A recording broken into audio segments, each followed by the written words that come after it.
So there's some pretty major rules reveals for the Orks and the Adeptus Custodes right out of the gate. We've got the confirmed loss of 7 Orky datasheets, every detachment name that's coming for the Orks and the Custodes, we've got Dread Mobs, Auric Champions, and a good and proper Orky Green Tide, plus some big changes for Ghazghkull and Trajann. The biggest Ork around was buffed twice, while the Captain General of the Custodes was unfortunately nerfed twice. Let's have a talk about what we've got.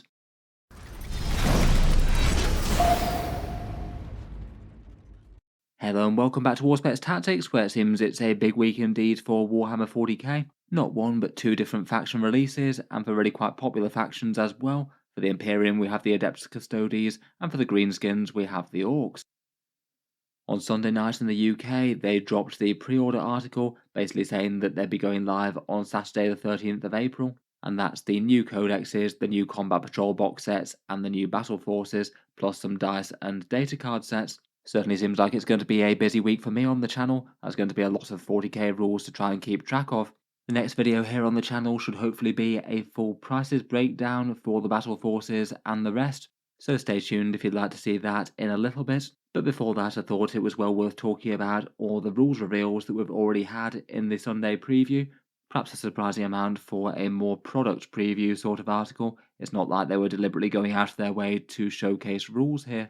What they have given us though was basically a quick look at a couple of key pages from the codex. They've shown off the contents pages as they often do in their teaser videos, plus on their example data card they have one datasheet listed. For the Orks it was Ghazghkull, and for the Custodes it was Trajann. The contents pages are even more helpful though, as it gives us every single detachment name and all the datasheets that are either being removed or staying compared with the index. Looks like the Custodes are perhaps surprisingly intact, with even the Contemptor Dreadnought remaining, but the Orks have taken some heavy hits, with several of their resin characters going to Legends. As ever, if you were looking to pick up any Orky or Custodes goodness, they'll be going up for pre-order on Saturday, I believe at midnight in the USA at Wargame Portal, or about 10 AM in the UK at Element Games. Anything bought through any of these discount affiliate links can save you a lot compared with Games Workshop, and also helps to support the channel. All of those are links down in the video description, and a massive thank you to any of you guys using them if you happen to be picking up any 40k models. Let's get into the good stuff though, and first up we have the Ghazghkull Datasheet. The Prophet of Gork and Mork himself, I'd say, is in kind of a space where he's usable at the moment, though not in every single Orky army list. I think he's kind of balanced for his points for what he adds to an army. The 10th edition version of Ghazghkull is really quite different to the 9th edition one, and that one he was more sort of just a massive monster that you could target directly. Now it's been reinterpreted as just a very big infantry character, despite standing on the same sort of stat line with things like Guilliman and the Lion, and they count as monsters. In any case, Ghazghkull had two major changes and one minor change. For the major things, he gained a sweep profile on his big attack. Gork's Claw previously just got you 6 attacks at strength 14, AP 3 and damage 4. Quite a scary profile that's going to be a threat to anything in the game, but maybe a little bit surprisingly lackluster if he happens just to literally get tied up with a whole bunch of guardsmen. Unless he rolls really big on his sustained hits, he physically can't clear them. Like a lot of other big models, he's now being graced with a sweep profile. He can swap out those 6 attacks for 12 attacks at strength 8, AP 2 and damage 2. So that makes him literally just twice as good against a lot of Horde targets, and almost twice as good against Space Marines, given that it's a little bit less AP. I still consider that a really big upgrade though. That's definitely going to be the right profile to pick when he's in a fair few fights. I feel like not being overly bogged down by hordes befits a model of his stature. The other thing that Ghazghkull got as well is that his Prophet of the Great War rule was enhanced. This was already what I consider a very good leading rule. It gives you +1 to hit and +1 to wound in melee for the boys that he's leading, making a squad of Mega Knobs into something that was at least somewhat tame, I thought, on their base profiles, into a genuinely massive threat. Now though, as if that weren't quite enough greenskin violence, he also turns his boys into an unstoppable killing machine in the war, getting them critical hits on a successful roll of a 5+, which if you're going with the War tribe or its new incarnation, the War Horde apparently, that'll be getting you sustained hits on 6s and also 5s. However, provided Makari is still alive and kicking, if you call the War, then you get a big aura of lethal hits in melee for everything within 12 inches, which would include his own unit, so that means that any hits on a 5+ would automatically wound the enemy, and if you happen to be in War tribe, you get the sustained hits as well. Overall, pretty brutal stuff here. Basically, he's just got massively more dangerous in melee, particularly against hordes, but also just generally when they're in the war. Otherwise, I did notice that he gains the War Boss keyword. Not sure if that's going to be relevant for one of the detachments. Might be important for what sort of squads he's joining if they do give him any more flexibility. Otherwise, though, he's not really changed too much beyond that. He's still an infantry character and leader, which I feel like that's the main reason that his stats maybe aren't quite as close to the Primarchs, given that he's basically a walking battle tank. But still, I feel like upping his danger level is quite good fun. Seems like good news broadly for him, though of course we'll have to wait for the points cost. If they jacked up his points cost to crazy levels, then that still wouldn't make him overall better. Next up, we've got Ork Detachments, and we've got 6 different detachment names. These are apparently going to be the War Horde, which looks like it's the reincarnation of the War tribe. That one generally had a feel of just orky goth-like melee, really. Get stuck in and no mucking about. The sustained hits for the melee damage as its core rule, and then a bunch of other things just for making your orcs a bit more mighty in melee. We might get some changes to that, but the next one is Da Big Hunt, which sounds like it's a Beast Snagger detachment. Definitely stands to reason with that, given that they're a major sub-range within the army. I'd guess they're probably going to have a bunch of options and stratagems and things that can target the Beast Snagger units and nothing else. The Cult of Speed was another really easy one to predict. That one gives us some support for buggies, bikes, and deathcopters and things. I feel like as a class they've maybe had a bit more trouble than some of the other options since 10th edition became a thing. Hopefully that makes the buggies a fair bit more dangerous. I did feel like they could do with a tune-up. Otherwise, we do have a Dread mob that will support the walkers like the Death Dreads and Killer Cans. I wouldn't be too surprised if we see some sort of goodness for the Stomper in that one as well. Really hope that they actually manage to balance it and actually make that one good. I feel like Dread mob's been an Orky army archetype that just really hasn't been strong in a very long time. One that I'm perhaps particularly interested in, as the owner of like 200 Orc foot troops, is the Green Tide. A detachment to make your standard Orcs on foot genuinely threatening would be greatly appreciated. I feel like if they managed to do something similar to this with what they did with the Tyranid Unending Swarm, it would be really good. A bunch of stratagems that will be able to target boys only potentially, and maybe a few things to give them a little bit more movement, and maybe even have the threats to respawn some boys mobs. I could easily see a reinforcements type stratagem for this one. Finally, we've got the Bully Boys, which I believe was previously Mega Knobs in Battle Wagons. I expect to see Knobs and Mega Knobs at the centre of that, maybe with War Bosses having some standout things as well. Maybe that's one of the reasons for the keyword on Ghazghkull. Overall, for the most part, I'd say that looks like a really good mix. That's really most of the Orky army archetypes covered, and it does seem that they go in that way as opposed to going clan themes. I guess you could associate some of the clans with some of these. Evil Sons with Cult of Speed, Snake Bites with Beast Snaggers. Maybe Death Skulls could be the Dread Mob type one. I don't know if they might try and sort of softly associate some of the clan's trappings with each one of these, as they did with Space Marines. For example, we had close range firepower and transports, and that wound up being Salamanders associated. Maybe the only one that feels like perhaps might be missing is some sort of Daka type detachment for foot slogging boys shooting. It would have been kind of cool to see something a bit more Bad Moons or Flashgit sort of inspired. Hopefully they manage to make the foot orc shooting at least somewhat scary, given that they've just been kind of underwhelming up to this point. In any case, broadly sounds fun. Really hope that they manage to make most of these pretty interesting, and there isn't just one or two that's clearly way better than the rest.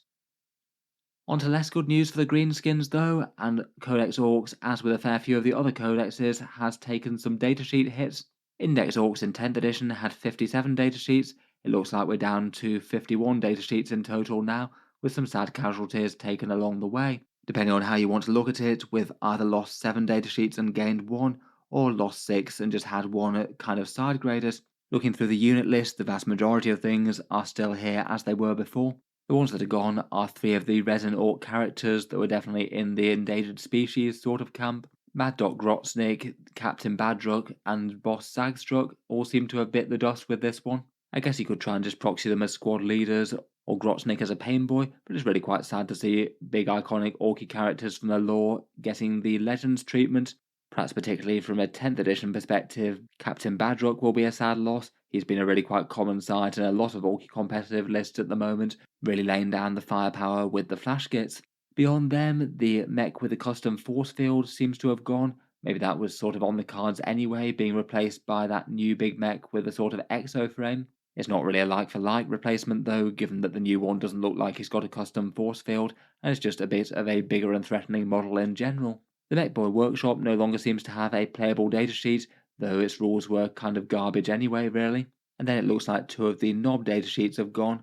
The Knob with War Banner just doesn't look like it's a thing anymore. To be fair, he'd only been separated out on his own for an edition or so. I guess you could just put him back in a Knob squad as a placeholder as he used to be in the past. Otherwise, and perhaps one of the more surprising changes, is that the Knob on a Smasher Squig seems to have been rolled into the Squighog Boys. Kind of interesting that they've changed their minds on that guy. Though in all honesty, I'm not really that against that really. He does come packaged with the Squighog Boys as a little unit of 4 of them. I guess that might mean that the datasheet could be reinterpreted so that if you have a bigger squad of 6 of them, you might now have 8 and get the 2 knobs included. That does seem highly possible to be the case, given that Games Workshop usually likes to do things in multiples of the actual kits.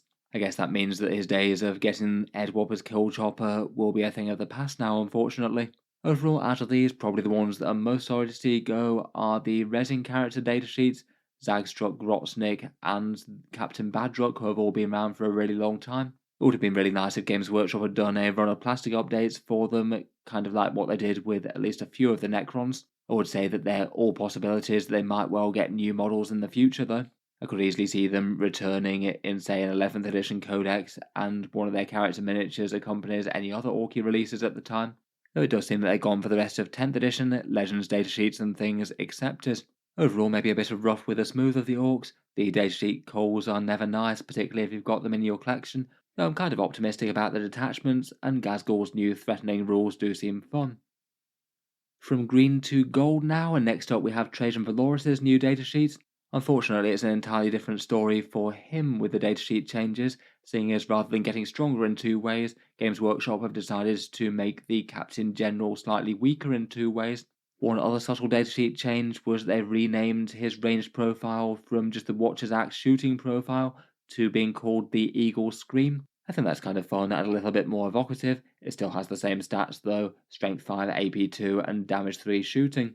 The nerfs to his rules were first to the Moment Shackle, that used to have 3 different options where he could choose to double his attacks, get a 2+ invulnerable save, or fights first. It looks like the fights first option out of those 3 is just now no longer a thing. Definitely a downgrade there, given that just 3 fights first could be absolutely game changing in the right situation. It could make his unit, with both him and a full squad of custodians with guardian spears to back him up, almost unchargeable by certain squads. He couldn't afford to try and hit him with a light melee unit, otherwise he's just going to step right up, trigger the Moment Shackle, and cut you down with the spears. Now it's gone, I feel like probably the 12 attacks is usually going to be the one to go for there. Don't get me wrong, that's incredibly scary with 12 attacks at strength 10 and damage 3, but don't get me wrong, that's still getting quite a lot of damage and utility out of it.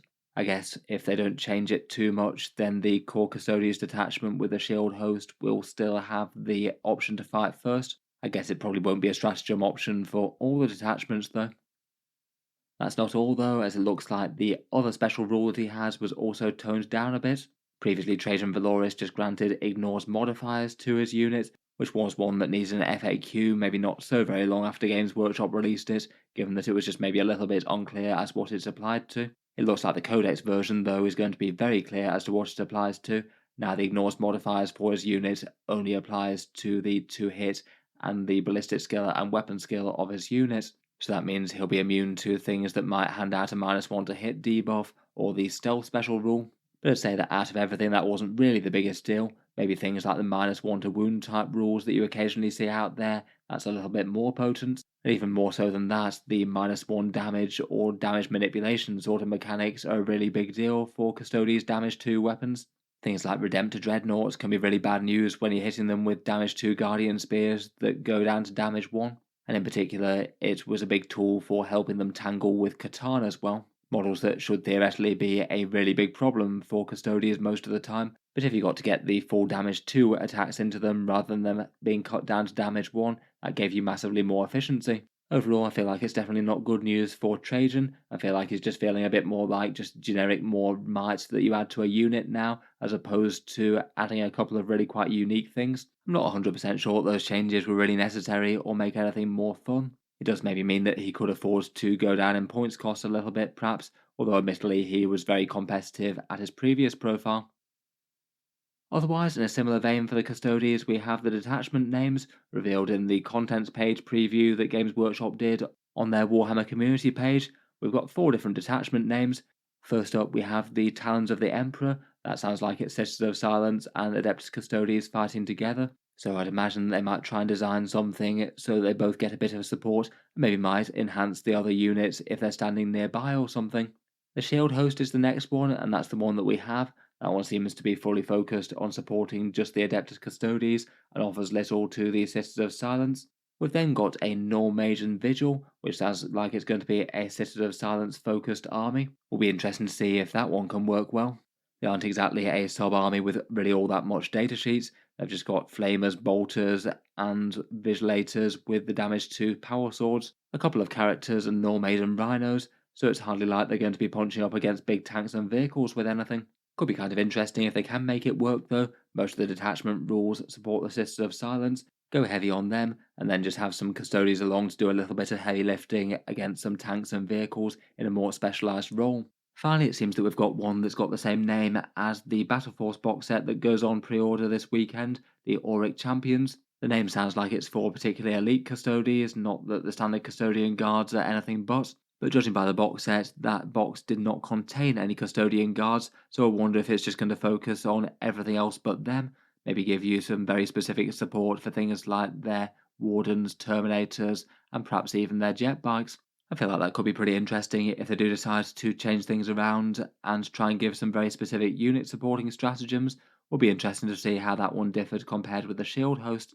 In any case, hopefully they give the Custodians a few more fun ways to play. Fingers crossed they at least wind up being kind of balanced. I do feel like the current Shield Host rules really aren't too bad in terms of making the Custodians be what they need to be on the board.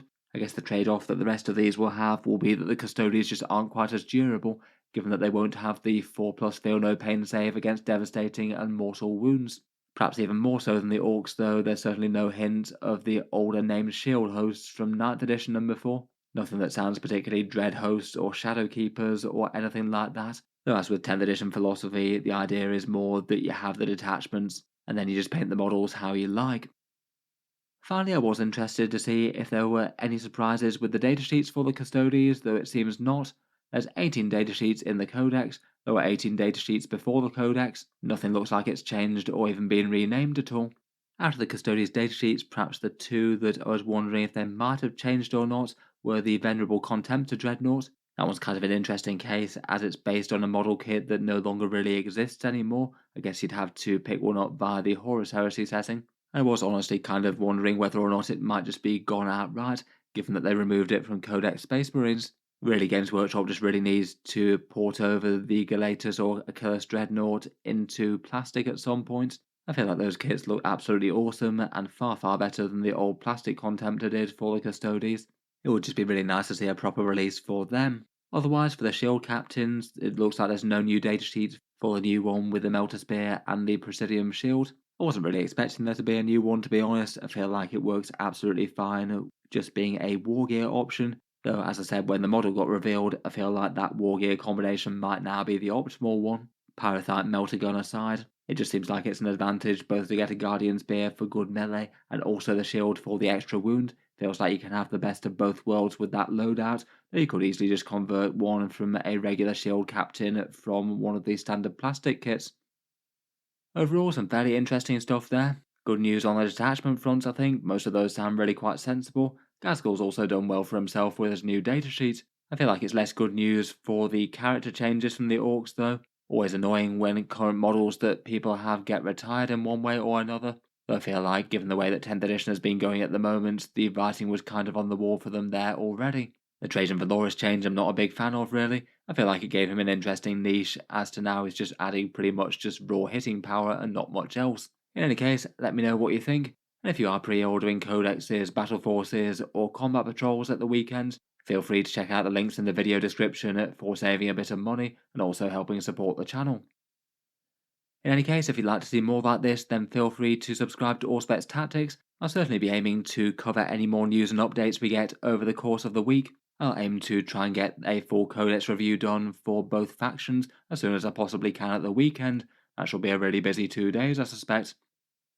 Finally, if you have been enjoying the videos on the channel, I would just like to mention that Auspex Tactics does have a Patreon page as well, and you can find that linked in the video description if you'd like to help support and keep these coming. Channel patrons do get a fair few advantages, seeing certain videos early, regular votes to see what sort of things come next on the channel, and automatic entry into the regular prize giveaways with a chance to win some big model kits each month. If any of that sounds good to you, or you'd just like to help support, the link is down in the video description. In any case, a massive thank you for listening, and I'll hope to see you guys next time.